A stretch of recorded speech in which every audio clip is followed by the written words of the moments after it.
And now joining me on WION Newsroom, Kanishka Sarkar will break down the big business stories shaping your money and the economy. And Atira Sasidharan will take us through all the action from the world of sports. We begin with Kanishka for the market updates. Absolutely, Diksha. Lots happening that's shaping not just markets but also trade and global finance today. Let's start with markets though. Asian markets, they slipped as fresh fighting between the US and Iran triggered a risk-off mood among investors. Japan's Nikkei fell more than 1%, South Korean stocks dropped over 2%, while Wall Street futures, they also moved slower. Indian markets too remain under pressure.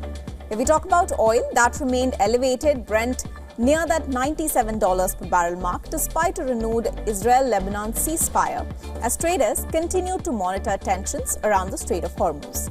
If you talk about gold, that gained nearly 1% while Bitcoin extended recent losses as investors rush towards safe assets.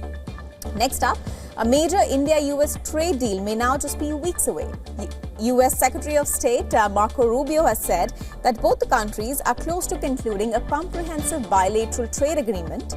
US Ambassador to India, Sergio Gore, said that the deal is 99% complete with only final technical issues left to resolve. The push comes even as Washington considers a proposed 12.5% tariff on certain Indian imports, making the final phase of negotiations especially crucial. Next up, in a historic shift, gold has overtaken US government bonds as the world's largest reserve asset. According to the European Central Bank, gold now accounts for 27% of global reserve holdings. That compares to 22% for US treasuries. The ECB says geopolitical tensions, sanction concerns and diversification away from dollar assets, all of that is driving central banks towards bullion.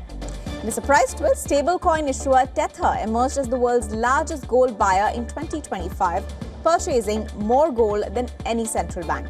Now, this implies that nations and institutions are increasingly turning to gold as uncertainty reshapes the global financial order. And that's it from business. For more sports updates, let's now go to Atira.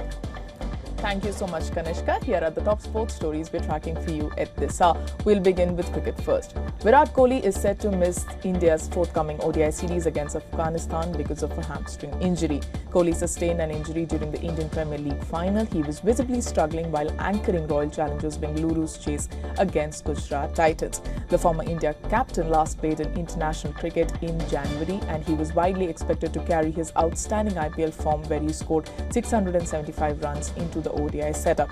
India are scheduled to play 3 ODI matches against Afghanistan alongside a one-off test. The ODI series will begin on June 13th following the test in New Chandigarh from June 6th.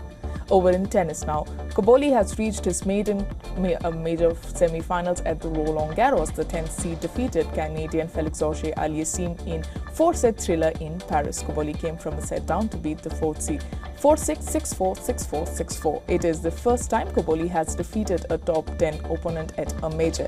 The Italian is now just 2 wins away from claiming his maiden French Open title, and he is doing everything he can to make that happen. Cobolli is maintaining the same racket tension no matter the condition, keeping the same post-match routine and also using 14-time champion Rafael Nadal's favoured shower cubicle at Roland Garros. Cobolli will take on Matteo Arnaldi in an all-Italian semi-finals in Paris. The world number 104 advanced after fellow Italian Matteo Berrettini retired with injury. Berrettini was forced to retire in the second set with an injury to the upper part of his left leg. The 30-year-old had lost the first set of his quarterfinal. He trailed 5-2 in the second when a hip problem forced him to end the match early. Berrettini is a Grand Slam finalist, having lost to Novak Djokovic in the 2021 Wimbledon final. But his career since then has plagued by injuries. Well, with that, we have come to the end of the sports segment. It's back to you, Diksha. Thank you so much, Atira and Kanishka, for getting us all those updates from the world of sports and business.